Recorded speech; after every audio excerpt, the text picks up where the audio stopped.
Hi there, Wendy Malinda here from Living in Step Africa.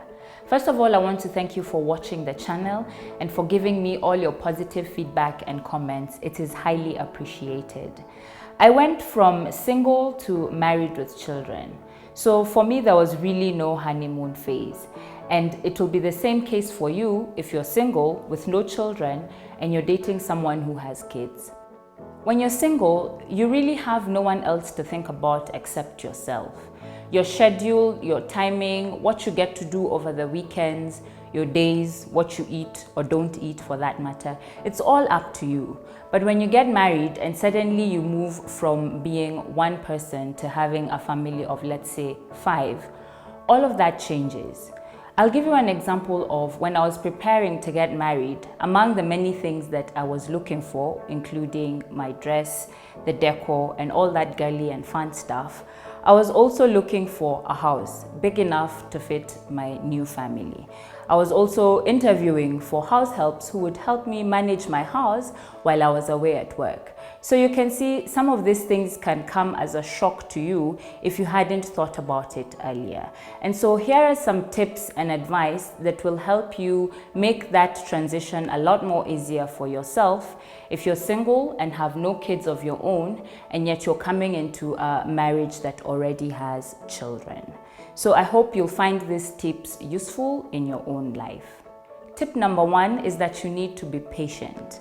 It's important for you to understand that not everything will fall into place at the drop of a hat. A lot of things are going to take time to get accustomed to. So be patient with yourself. Take time to learn and understand your new family dynamic. It's also important for you to be very patient with the children, simply because they're also taking their own time to adjust to this new arrangement.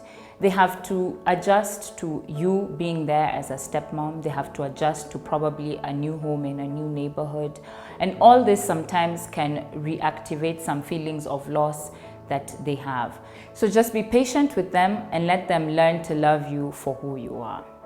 It's also important for you to be very patient with your husband as well. A lot of stepmoms come in with the mentality that they can do a lot of the things that they see their friends who are newlywed yet have no children doing. This is not going to work for you simply because there's a new family that you have. You already have children. It's going to take a lot more planning on your end for you to be able to create and set that time apart for you to spend with your husband away from the children. So don't be in a rush to make all the pieces fit in together at once. Just be patient and you'll see everything with time will come into place. Being flexible is very important for a stepmom. Simply because when it comes to blended families, a lot of changes happen without anyone's knowledge. And sometimes it's beyond your control. It's therefore important for you not to take things so seriously, but to be able to be flexible enough to change and to adapt as these things come to pass within your family. Sometimes it's easy for stepmoms to feel like they are the third wheel and that sometimes they're only used when none of the biological parents are available. It's very easy for you to fall into this trap, and it's only natural that you feel that way. But just take it in stride, and wherever you are assisted to help, then just do it. Take it as an opportunity to get to learn and know your family better. And that way, a positive thing comes out of something that would otherwise be negative. You must also be willing to compromise. A lot of the things that you did as a single person will now either have no place in the new home or will have to be planned for accordingly. For example, late night outs might be reduced simply because you need to be at home doing homework with the kids. You will not be able to, just come home, not care about what people are going to eat. You might find that some of the behavior that was generally acceptable to you is now not acceptable because it might influence the kids. Things such as cursing, which probably came so naturally to you when you were single, will now have to die because kids will pick up on this, and before you know it, you have 5-year-olds cussing around the house. So just be aware of this fact.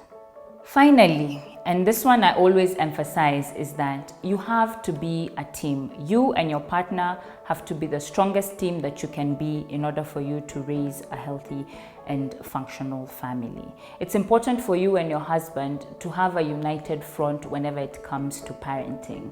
So discuss these things before you even get married. What are your different parenting styles? What values do you want to instill in your children and do you want the family to have going forward?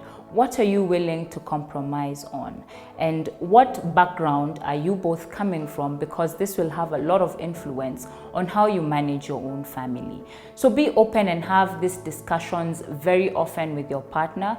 This will enable you to have that strong bond and also have a united front when it comes to parenting your children. It's also important to note that kids will not do as you say, rather they will do as you do. So they are always watching, and when you tell them not to do something yet they see you doing it, then they have no option but to just follow what you do as opposed to what you say. So always be united, always talk about these things, always discuss issues and matters of contention, and just be the great team that you can be. So I hope I've brought you one step closer to happily living in step. Make sure to subscribe to the channel, like our Facebook page. If you like the video, share it with others, because I know that there are single ladies out there who are now married with children and are wondering how they can adjust to their new life better. I'll see you next week.